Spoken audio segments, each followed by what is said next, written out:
Ça voudrait dire que le monde a organisé un mode de vie.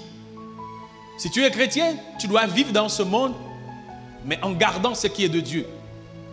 Donc, si Dieu le dit, c'est qu'effectivement, il y a un système, il y a un mode opératoire, il y a une manière d'être et de vivre dans ce monde.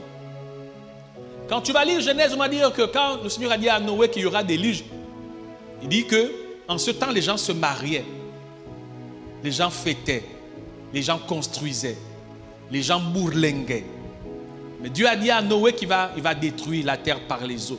Il y avait la météo en ce temps. Donc des grands spécialistes en météorologie qui ont dit non, nous on a vu, il n'y a rien.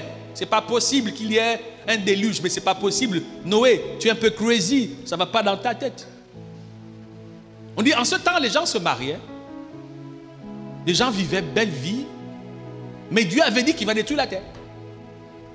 C'est comme aujourd'hui, nous sommes là. On parle du retour de Jésus. Oh, vos affaires là.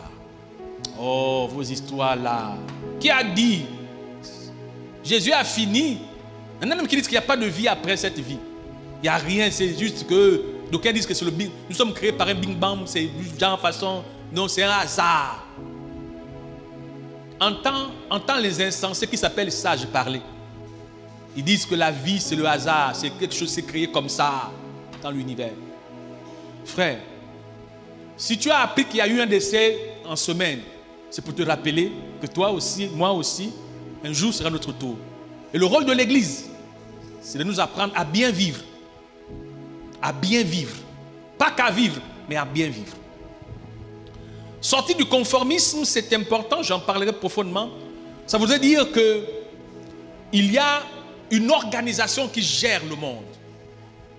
Il n'y a pas de hasard sur la terre. La terre est régie par des lois organisées, planifiées par certaines personnes qui tapissent dans l'ombre. La vie que tu vois, les maladies, les circonstances sont planifiées, aussi bien physiquement, spirituellement.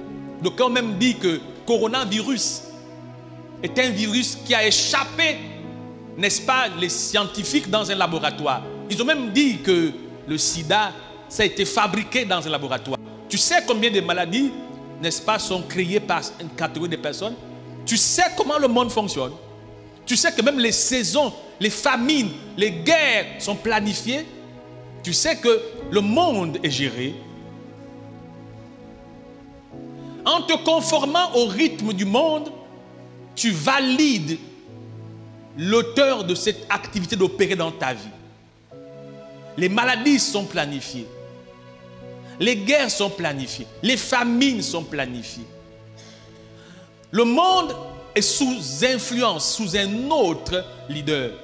La Bible déclare dans 1 Jean chapitre 5, 19, « Nous savons que nous sommes de Dieu et que le monde entier est sous la puissance du malin, sous la domination du malin, sous l'influence, sous le contrôle du malin. » Le malin, c'est Satan. Même si tu ne crois pas au diable, mais le diable existe. C'est un être réel. Même si nous semblons ne pas faire attention. Cela veut dire que le style de vie que mènent les gens sur la terre, c'est planifié. L'accoutrement, c'est planifié. L'alimentation, c'est planifié. Tout est planifié. Il y a des gens assis quelque part et qui gèrent le monde. Et qui disent, on va mener ça. On va faire ceci. On va faire cela. Ces personnes, ces êtres sont à la fois des humains, mais aussi des esprits. Satan travaille sur la terre avec des êtres humains. Et puis, ils influencent la terre. Quand le Seigneur va dire, ne vous conformez pas, ça veut dire, ne prenez pas pour appui et ne ressemblez pas. Ne pas se conformer, veut dire qu'il y a une norme, un style de vie, une manière d'être, de penser, que le monde développe. Mais nous, il parle du renouvellement d'intelligence. Donc dans cette cacophonie que le monde manifeste, dans cette confusion qu'il y a aujourd'hui, nous devons être dans une intelligence. Nous devions être capables de refléter et montrer une autre stature, un autre genre d'homme. C'est ce que l'apôtre Paul est en train de dire. Nous devions être capables d'être différents. Ma question est de savoir, est-il possible aujourd'hui, véritablement, de nuancer un chrétien d'un païen. Est-il possible aujourd'hui? Alors moi, je suis dubitatif, j'ai des doutes. Parce que quand je vois comment est-ce que nous nous déployons, je suis subjugué, mon frère. Je suis ému de voir combien de fois des gens qui semblent dire qu'ils sont chrétiens depuis longtemps se conformer littéralement au système du monde. Le monde est un monde opératoire. Et nous devions nous efforcer. Écoute-moi, mon frère. Chacun pour sa part. Ça n'a rien à voir avec la position. Chacun doit s'efforcer pour demeurer lucide dans un monde où on perd la lucidité, où on perd la consécration, où on perd l'authenticité. Un monde où on perd la vie en Christ. Il faut ouvrir les yeux. Sinon, tu seras surpris. Il y a deux événements qui vont être notre partage. Il y a la mort, ça c'est sûr. Mais il y a aussi l'enlèvement. C'est écrit dans la parole. Jérémie 1,12 dit quoi? Dieu veille sur sa parole pour l'exécuter. Il dit Nombre 23,19, j'aime plaire de le dire, il n'est pas un homme pour mentir. Donc, mon ami, pendant que tu jouis de la vie et que tu penses que tu en es propriétaire, quelqu'un a pensé comme toi un jour, richissime qu'il était, après avoir amassé autant de biens, se dit, maintenant, ma vie est belle, maintenant je suis là, tranquille, donc maintenant je peux me reposer. Et une voix va lui rappeler en disant, insensé, cette nuit même là, ta vie, ton souffle te sera redemandé. Que feras-tu de tout ce que tu as amassé? Et cette nuit, paf, ça lui a été redemandé. C'est pour te dire, mon frère, toi qui viens à l'église, tu dois garder un état de lucidité dans ce monde de perdition, dans ce monde de corruption, dans ce monde. Mon frère, si j'étais assis à ta place, écoutez, à l'église, on dit tellement de choses, viens, tu sais, recevoir, c'était, Dieu veut que tu reçoives. Mais une bénédiction sans compréhension se transforme en malédiction. Donc c'est important de comprendre ce que Dieu dit à l'église. Cela veut dire que le style de vie qui est manifesté ne profite pas aux enfants de Dieu, mais profite à Satan qui est en voie de fin. La Bible dit que son temps de règne est courté, il va vers la fin. On va lire Apocalypse chapitre 12 au verset 12.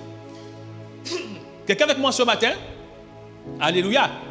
Même si tu n'apprécies pas trop cette vérité, mais souffre de l'entendre quand même parce que ça va te faire du bien demain. Il dit, c'est pourquoi réjouissez-vous cieux, et vous qui habitez dans les cieux, malheur à la terre et à la mer. Toi et moi, nous sommes sur la terre. Dieu dit malheur à nous. Malheur à la terre et à la mer, car le diable est descendu vers vous animé d'une grande colère, sachant qu'il a peu de temps. Sachant qu'il a quoi? Peu de temps. Qu'il a quoi? Peu de temps. Qu'il a quoi? Peu de temps. Donc, il n'a plus... Vraiment, le temps lui est compté. Et qu'est-ce qu'il va faire? Il va maximiser, optimiser. Il va développer tout ce qu'il peut, tout ce qu'il faut pour attirer le plus grand nombre dans son filet de destruction. C'est ça la vérité. Et le monde, quand tu regardes, aujourd'hui, le niveau de dépravation et de confusion, tu as comme l'impression qu'il y a une quoi? Je veux dire ça comment? Une bouche qui aspire les humains vers le bas. On n'arrive plus à comprendre la montée du mal, la montée de la destruction, la montée de la division. On a l'impression que c'est incontrôlable. Les gens se haïssent. L'abandon de la norme de la vie, l'abandon de la vérité, la démission du christianisme. On se dit, il y a quelque chose qui se passe qu'on ne maîtrise pas. Et c'est pourquoi Dieu nous demande, à nous, d'être prudents et vigilants. Le monde dans lequel tu es, mon ami, c'est un système tracé pour conduire le plus grand nombre dans la perdition. Large et spacieuse, la voie qui conduit dans la perdition. Resserrée, celle qui conduit vers le ciel. Ça veut dire que pour aller chez Dieu, là, mon ami, il faut s'investir. C'est un tort que de penser que non, tu sais, aujourd'hui, moi je vois, même au Gabon, regardez au Gabon, tu sais, avant, il y a 10 ans, 15 ans avant, en arrière, dimanche était respecté. Tu sais, aujourd'hui, on fait les concours le dimanche. On passe les formations le dimanche. Tu sais, même aujourd'hui, avant, il n'y avait pas d'après-midi. Il n'y avait pas de cours d'après-midi. Aujourd'hui, les grandes écoles font des cours l'après-midi. Même à l'UOB, on fait des cours l'après-midi. Entre 18h et 22h, de toi à moi. Quel est ce cerveau qui est encore frais entre 18h et 22h? Moi, j'allais à l'école biblique entre, je pense, 17h et 22 heures. Mon ami, mais je dormais en salle. J'ai eu une journée déjà lessivée. Au travail, c'est à gauche, à droite. Donc quand je m'assois, mon ami, pendant qu'on diffuse les cours, mon ami, le corps ne tient pas et puis je casse l'œil. On a appris. Tu sais, les gens là même, ils nous mentent en permanence. Les matières scientifiques, c'est quand la mémoire est fraîche. C'est pas l'après-midi où le soleil t'a caillé, tu as eu du mal à manger, c'est compliqué, puis tu vas faire les maths le soir. Je dis, c'est ce qui se passe dans nos écoles. Donc tu comprends que c'est une volonté. Je te dis, moi je suis spirituel. C'est une volonté à empêcher, à tuer la foi des jeunes, des gens. Chez nous à Kanda là-bas, on a des routes barrées le dimanche. C'est dimanche qu'ils font les courses de vélo. Faites les courses de vélo vendredi, non, c'est dimanche. Qu'ils barrent les routes, qu'ils font je sais pas, les carapages, les machines, les histoires, façon. Pourquoi dimanche? Parce que dimanche, les chrétiens ont fait perdre ce jour qui était un jour consacré, dédié. Moi, je me rappelle avant, il y a 10 ans en arrière, ou 15 ans en arrière, quand j'allais de chez moi pour aller à l'église à Kingele, la route était déserte, mon Dieu. Il n'y avait personne, tu ne voyais pas des gens passer. Mais va dimanche, mon frère, va dimanche. C'est dimanche où les chrétiens font le sport. Dimanche, c'est là où il dit, c'est le temps où je fais le sport. Il a oublié que dimanche, c'est un jour consacré. C'est dimanche où il dit, c'est là où j'ai le temps de laver. Je m'occupe de ma maison, donc je peux aller à l'église dimanche. Ce monde fonctionne de manière à ce que tu sois de moins en moins consacré, de moins en moins constant, de moins en moins appliqué. Et puis tu rentres dans ça. Tu es... Tant pis pour toi. Allez-y voir. C'est dimanche qu'on fait les concours de recrutement. Pourquoi dimanche? Parce qu'on estime. Et on a fait en sorte que ce jour ne soit pas un jour de valeur. Et tu sais, il y a des chrétiens à l'Assemblée nationale. Il y a des chrétiens au Sénat. Il y a des chrétiens au gouvernement. Il y a des chrétiens partout. Mais eux-mêmes, les chrétiens, ont donné l'impression aux gens qui dirigent que c'est un jour à prendre. C'est un jour qui peut être utilisé à autre fin. Et c'est comme ça que tu vois un chrétien qui est programmé dimanche pour aller travailler. Il fait la garde dimanche. On me dit, oh oui, mais mon ami, je te dis, tout est fait à dessein. Tout est fait à dessein. Qui t'a dit que le monde fonctionne par hasard? Tout est programmé, tout est organisé. Il y a quelqu'un qui tire les ficelles et qui se réjouit de ce qui se passe. C'est pourquoi tu n'as pas à te conformer. Ça ne veut pas dire que tu dois rébeller, mais tu dois comprendre. C'est pourquoi ton intercession doit être une intercession visée. Mais pourquoi? Parce que l'intercession de ta vie doit être celle qui concerne ta vie de prière de tout le temps. Amen. Ça veut dire que si tu pries par rapport à ceux qui s'oppressent à toi, ceux qui attaquent ta vie, ceux qui contre ta vie. Est-ce que nous prions aujourd'hui? Dieu m'a dit un jour, ce que tu trouves normal qui n'est pas normal devient normal. Pourquoi nous prions?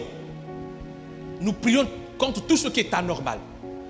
Est-ce que tu trouves anormal que ta vie soit conduite par des hommes? Si ce n'est pas normal, c'est de ton sujet de prière. Est-ce que tu trouves anormal que ta vie soit sous la maladie en permanence? Si ce n'est pas normal, alors c'est de ton sujet de prière. Est-ce que tu trouves anormal que les chrétiens abandonnent la foi? Si ce n'est pas normal, c'est de ton sujet de prière. Est-ce que tu trouves anormal que les chrétiens s'engagent de moins en moins? Si tu trouves que ce n'est pas normal, c'est de ton sujet de prière. Donc tout ce que tu vois d'anormal devient ton sujet de prière. Tu ne pries pas que pour toi, mais tu pries pour les autres aussi. Tu vois par exemple les guerres dans notre pays. Est-ce que c'est normal qu'il y ait la guerre? Non. Tu fais quoi? Tu rentres en prière pour ça. Se conformer, c'est avoir les yeux ouverts et se dire, non, on ne peut pas laisser ça faire comme ça. On ne peut pas laisser ça passer comme ça. Il faut réagir.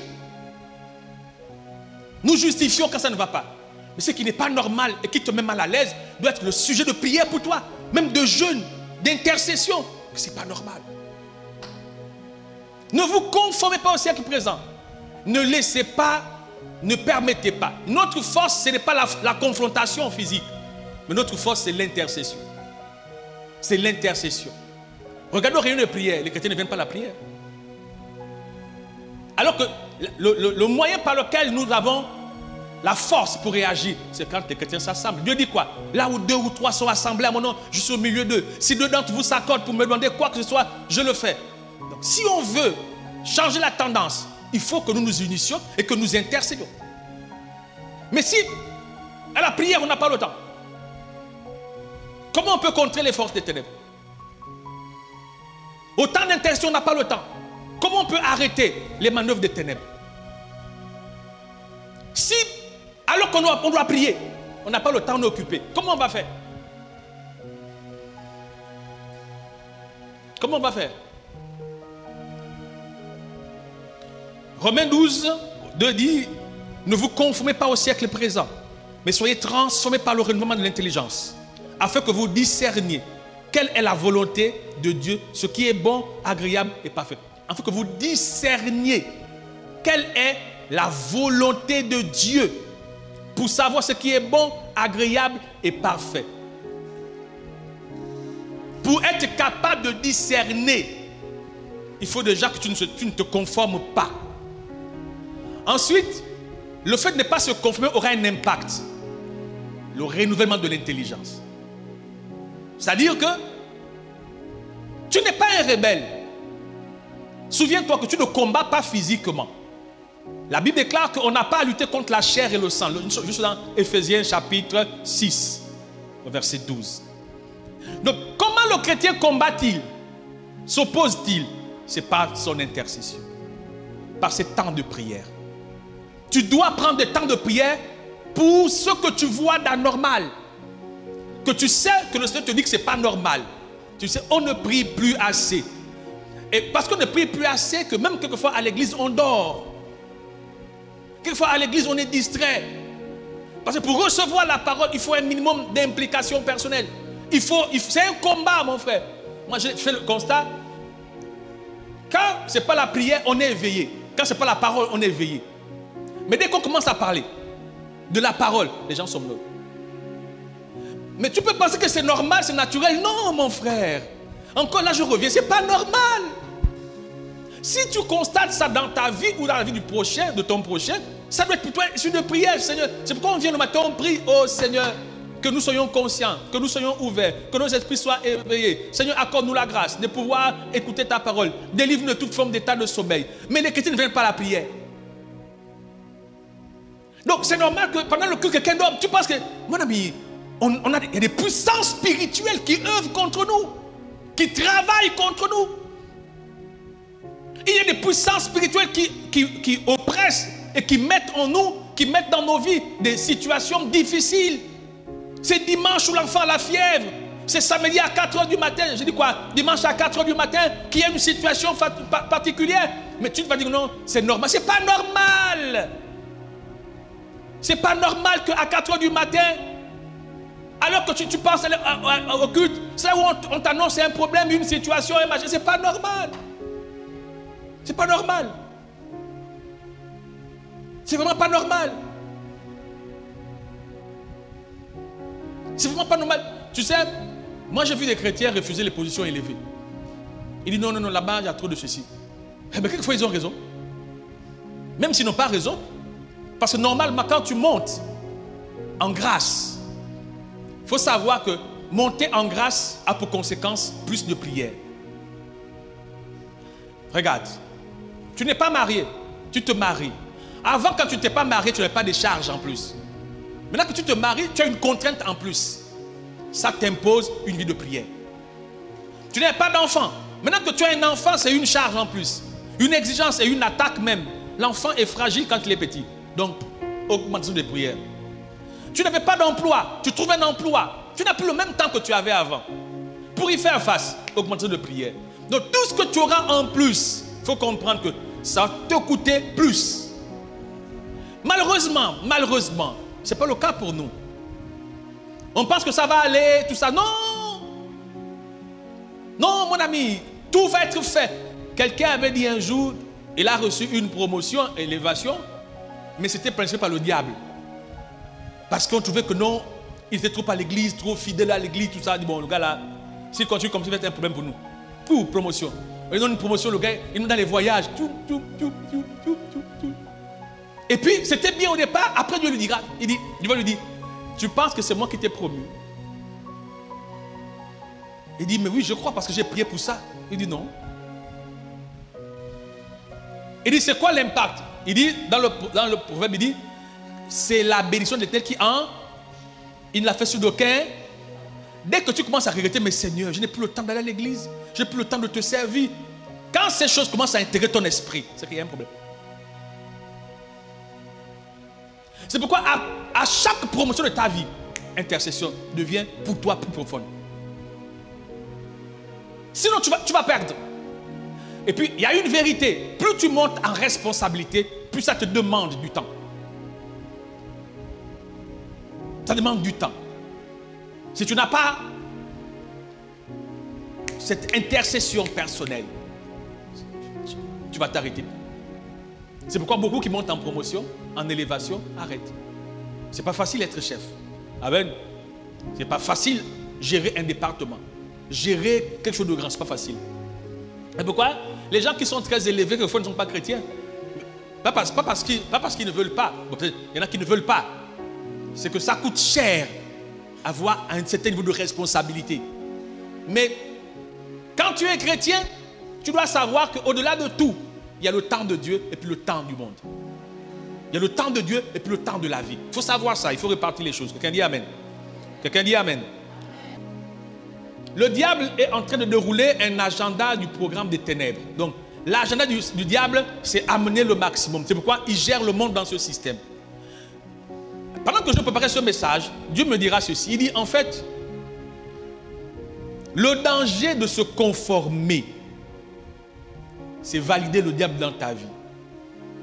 Donc, quand tu te conformes aux exigences des moments, tu perds la consécration, tu perds la prière, tu perds l'engagement, tu perds l'obéissance, tout ça. Tu ouvres les portes. Et quand tu ouvres les portes, tu deviens vulnérable. C'est pourquoi tu vois un chrétien, il prie, mais les attaques, il est attaqué et puis il tombe facilement. Parce qu'il n'a plus le temps de consécration. Mais c'est important qu'un chrétien ait... Il ne faut pas oublier. C'est important que tu aies un temps de consécration. Tu peux être dans ce monde et puis vivre comme les gens du monde. Tu ne peux pas être comme les gens du monde. Tu vas dans tout, tu fais tout ça, machin. Tu n'as pas de temps de recueillement. Tu n'as pas de temps de prière. Tu n'as pas de temps où tu viens à la prière. Tu n'as pas de temps où tu viens à l'enseignement. Tu es dans tous les programmes de la vie, tout ça, allô à gauche, allô à droite, tout ça. C'est bien. Dieu veut que tu justes la vie, mais tu vas chuter. Et ça, c'est le plan du diable. Il y avait un homme de Dieu comme ça, très occupé, toujours en train de prêcher, toujours en train de faire ceci. Il a pris le temps de communier avec son père. Il n'allait plus dans la présence du Seigneur comme avant. Et le diable a envoyé un petit démon pour aller le faire tomber. Le petit démon arrive comme ça, il trouve que le pasteur est en train de... Il est occupé. Il dit, mais il va faire le compte rendu au grand démon. Il dit, mais boss, c'est pas possible, mais le pasteur là, il est trop occupé. Hein. Toujours dans ses affaires avec les... Non, il est trop occupé. Le diable dit, oui, c'est ça. Il faut l'occuper au maximum. Envoie les cas. Il n'aura plus le temps de prière personnelle. Il n'aura plus le temps de méditation personnelle. Envoie les cas. Donc le pasteur, à chaque fois, dès qu'il rentre sur le compte, quelqu'un là. Donc le gars, je sais pour le gars, il est tombé. Et puis le grand démon va dire au petit, il dit, tu as vu? Pour avoir les gens, occupe-les dans ce qu'ils aiment. Et tu les auras. Qu'est-ce que tu aimes? C'est dans ce que tu aimes que le diable va t'attaquer, qui va te faire tomber. Tu aimes les sorties, tout le temps tu te fais sortir. Tu aimes les balades, tout le temps tu fais les balades. Tu aimes les fêtes, tout le temps les fêtes. C'est-à-dire que même toi-même tu as les fêtes sur fêtes. Donc c'est ce que tu aimes qui devient pour toi l'arme que le diable va utiliser contre toi. C'est pourquoi il faut avoir une vie de balance. De balance. Dieu parle des excès. Des excès. Il dit que tout excès devient un péché. Tout excès. Les excès de la chair. Tu manges, c'est bien. Mais quand maintenant manger devient pour toi une passion, tu es toujours dans la cuisine en train de manger, tu es en danger. Tu es en danger. Quelqu'un dit Amen. Je termine avec ça ce matin. Il y a une nature que développent les gens de ce siècle présent. D'ailleurs, nous sommes une génération, dira l'apôtre Paul, perverse et corrompue. Perverse qui se plaît à faire du mal. Corrompu, détourné donc de valeurs initiales. Quelqu'un qui est corrompu, c'est quelqu'un qui a perdu ses véritables valeurs. Donc il n'est plus ce qu'il était ou qu'il devrait être. Souvent, on voit ça en informatique, la corruption des données. C'est-à-dire qu'il y a des données qui sont là, mais qui deviennent inutilisables. Et les hommes, Dieu dit que nous sommes une génération perverse et corrompue. Et le mal, aujourd'hui, vous allez voir, allez-y même sur WhatsApp, Facebook, sur TikTok. Vous verrez que là où il y a les vues, c'est là où il y a la perdition. Quelqu'un vient, il danse. Ou il danse nu, ou fait quoi? Et puis les gens viennent regarder, liker, tout ça. Mais là où il y a des messages d'édification, de construction, non, c'est trop de longueur. Nous sommes une génération qui prenons plaisir à la perversion, à la diversion, à la corruption. C'est-à-dire que on cherche des moyens pour se distraire. On veut, ils appellent ça se relaxer, se décontracter. Donc, on va sur Facebook et puis on regarde toutes les choses compliquées. Et puis ça devient quoi? Une nature. On prend plus plaisir. Donc, quand tu vois les vues là, les vues sont dans ce qui est inutile que dans ce qui est utile. C'est comme ça que fonctionnent les éléments de ces fins de temps. Ensuite, il va dire que dans 2 Timothée chapitre 3, verset 2 à 5, je m'arrête avec ce verset, il dit, car les gens pervers et corrompus, car les gens seront égoïstes. Égoïstes, amis de l'argent, fanfarons, hautains, blasphémateurs, rebelles à leurs parents, ingrats, injurieux, insensibles, déloyaux, calomniateurs, intempérants, cruels, ennemis des gens de bien, traîtres, emportés, enflés d'orgueil, aimant le plaisir plus que Dieu. Il dit, ayant l'apparence de la piété, mais régnant ce qui en fait la force. C'est quoi l'apparence de la piété? C'est-à-dire que quand tu le vois, il semble être quelqu'un de bien, un bon chrétien. Ayant l'apparence. Mais il renie ce qui fait la force du chrétien. Il renie la prière, il renie la crainte de Dieu, il renie tout ce que Dieu voudrait que nous manifestions. Mais comment ils sont? Égoïstes, blasphémateurs, fanfarons, amis de l'argent, injurieux, ingrats, déloyaux, calomniateurs, intempérants. Ils sont dans... Regarde, il faut lire la liste est grave. Comment sont les gens aujourd'hui? Ils sont ennemis de gens de bien. Tu as comme l'impression que faire du mal, c'est normal. Faire du bien, ce n'est pas normal. Plus tu fais du bien, moins on te rend du bien. Et on a l'impression que c'est ceux qui font du mal qui progressent. Comme une injustice dans la vie. Il y a tellement de vérités. Va lire Ecclésiaste, il en parle aussi. Où il a vu comme une injustice. Où il a vu l'esclave marcher. Et puis il a vu l'esclave sur le cheval et puis le sage marcher. L'esclave, c'est les gens du monde. Donc les gens du monde sont en haut et les enfants de Dieu sont en bas. Mais Dieu a dit que c'est fait à dessein.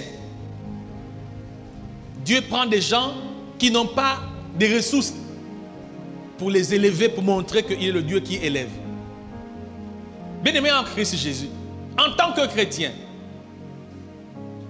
tu dois connaître, et ça j'en parlerai jeudi à l'enseignement pour ceux qui pourront être là, tu dois connaître les exigences de cette marche chrétienne. Personne ne va à l'école pour perdre. Et aucun parent ne prend plaisir à voir son enfant à perdre. Beaucoup de parents dépensent des millions pour que les enfants puissent être dans de bonnes écoles. C'est pour que les enfants aient le meilleur pour réussir. Ne viens pas à l'église pour perdre. Et ne sois pas un chrétien qui se prépare à perdre. La fin sera tragique. Nous sommes des prédicateurs. Nous disons quelquefois des choses que nous ne comprenons pas, poussés par l'esprit. Nous disons des choses que nous ne comprenons pas. Et Dieu il nous veut sensibles à l'information. Parce qu'on ne sait pas, personne ne sait de quoi demain sera fait. J'ai un témoignage, je l'ai raconté une fois ici. J'avais un grand ami qui était à ma consécration. Pas un grand ami, mais on travaillait ensemble. Dans mes photos de consécration, il est là-dedans, il est dedans. Et puis je lui disais souvent, Dieu t'appelle, viens à l'église. Il me dit, oui, j'ai compris. C'était un gars bien. Un gars bien sympa, vraiment. Vraiment bien, un gars bien garbeau. Bonne couleur, bonne chevelure, tout ça, un gars beau, vraiment. On dit un tombeur. Mais à chaque fois, et c'était souvent en présence, puisque tu étais avec nous à l'aéroport, c'était en présence de son équipe de handling, donc les gens qui s'occupaient des avions là. À chaque fois je viens, le Seigneur t'appelle, viens à l'église. Oui, oui, pasteur, j'ai compris, je veux y arriver, je veux trouver du temps, c'est vrai. Je suis encore venu un autre jour, Seigneur, je lui ai dit, je ne sais pas, mais Dieu me dit, offre-toi à lui. Il dit, oui, pasteur, j'ai compris, vraiment, je veux trouver du temps, je te jure, je veux trouver du temps. Un jour, j'arrive au boulot comme ça, on me dit, oh, mais pasteur, aider, comment ça? Non, un matin, il allait faire du sport, et pendant qu'il courait, il était fauché par l'arrière par un chauffeur. Et comme il avait le badge, parce qu'après ça, il devait aller au travail, il avait le badge du travail en lui, on l'a amené à l'hôpital et puis il est décédé là-bas, on appelle l'entreprise. Oh, il y a un gars ici qu'on appelle tel qui est décédé. Et c'est un de ces gars qui me dit, oh pasteur, c'est comme si tu savais, oh, à plusieurs fois tu lui as dit ici que Dieu t'appelle. Il a dit, il va trouver du temps. Ah, vraiment l'affaire là, c'est vrai. Je ne suis pas un miché. Mais tu sais, je peux te regarder et puis te dire que tu es en danger. Quelquefois, je ne te dis pas parce que je ne veux pas te faire peur. Mais même sans être un prophète, la manière dont tu utilises ta vie favorise l'œuvre du diable contre toi. Tu peux ne pas apprécier le message que je te donne. Ça peut être un message qui semble trop, beaucoup disent que le message est dur. Ce n'est pas un message dur, c'est normal. Tu peux être marié à un homme et puis tu as les gars dehors. Si tu es marié à un homme, tu dois fidélité à ce dernier. Donc, c'est comme en Christ, c'est un mariage. Si tu as accepté Jésus, efforce-toi. Et quand tu es faible, invoque-le. Quand tu es faible, invoque-le. Tu n'as pas idée du nombre d'ennemis que tu te mets sur le dos parce que tu as accepté Jésus. Tu n'as pas idée du nombre d'ennemis qui sont désormais contre toi, du fait que toi, tu as décidé d'être chrétien. Et quand tu sais ça, tu n'as plus le droit de jouer les Makul Maïbong. Quelqu'un connaît les Makul Maïbong? Bon, j'ai parlé de façon, hein. Makul Maïbong, c'est quoi? L'épée de la torture. Hein? L'épée de la torture, comment on dit l'épée de la torture enfant? Bon, quand on dit koudou. Bon, koudou, c'est la torture. Mais comment on dit l'épée de la torture? Comment fait la torture comme ça? Il tend, après un coup tu es chrétien, fab, tu es païen. Chrétien, non. Engage-toi totalement. Un jour Dieu m'a dit, Brice, tu sais, ce que tu fais au diable là, tu as intérêt à mourir dedans dans le Seigneur. Le jour où tu commets l'erreur de mettre même juste l'orteil seulement, même si les orteils que tu mets dehors, il va te les couper haut. Donc, tu es engagé en Christ, vas-y jusqu'au bout. Vas-y, t'inquiète pas. Dieu élève des gens. Dieu élève des gens. Alors Dieu élève des gens. Oh, il élève des gens, mon frère. Il ne faut pas croire que Satan élève. Satan, c'est un voleur. Dieu élève des gens. Il peut te monter à des niveaux que tu n'imagines même pas. Donne ta vie au Seigneur. Alléluia. Donne ta vie au Seigneur. Là où tu es assis, lève la main droite. Lève la main droite. Dis après moi, Seigneur, que ta parole éclaire mon cœur. Ça peut être difficile. Donne-moi un bon cœur. Ta parole est une lampe à mes pieds, une lumière sur mon sentier. La vie est courte. Je ne sais pas de quoi demain sera fait. Mais tu as dit dans ta parole, heureux l'homme qui se confie en toi. Heureux l'homme qui marche à la lumière de ta parole. Il est comme un arbre planté près d'un courant d'eau. Le Saint-Esprit. Seigneur, garde-moi fidèle à toi. Malgré mes faiblesses, malgré ce que le diable peut faire, soutiens ma foi. Je t'invoque, car tu as dit, invoque-moi et je te répondrai. S'il te plaît, les temps sont difficiles, les temps sont compliqués, le mal a grandi, j'ai besoin de toi. Seigneur, donne-moi la force de persévérer, de continuer et de ne plus jamais s'arrêter. Ils me feront la guerre, mais tu as dit, ils ne me vaincront pas, parce que tu es avec moi pour me délivrer. Au nom de Jésus, dis quelque chose à ton Dieu avec tes mots. Parle à ton Dieu. Rikadabra. Redebo sakarabababa. Debros sindarababros karadabassakarababa. Iskandereboi. Iradobo sidaraba. Rotaraba katasekereke. Bridodeba sikarabadarababa. Sobreta karada sendarababa. Ripatakatabro. Deredebo sadarabababa. Uskaradababro sikaradababa.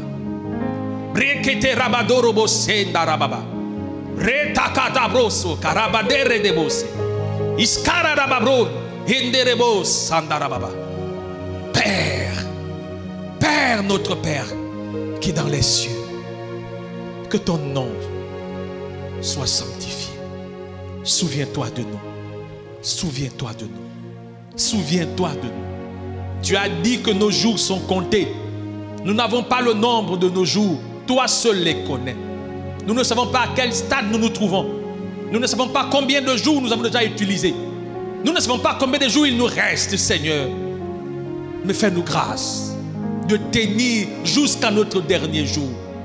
Fais-nous grâce de tenir jusqu'à notre dernier souffle.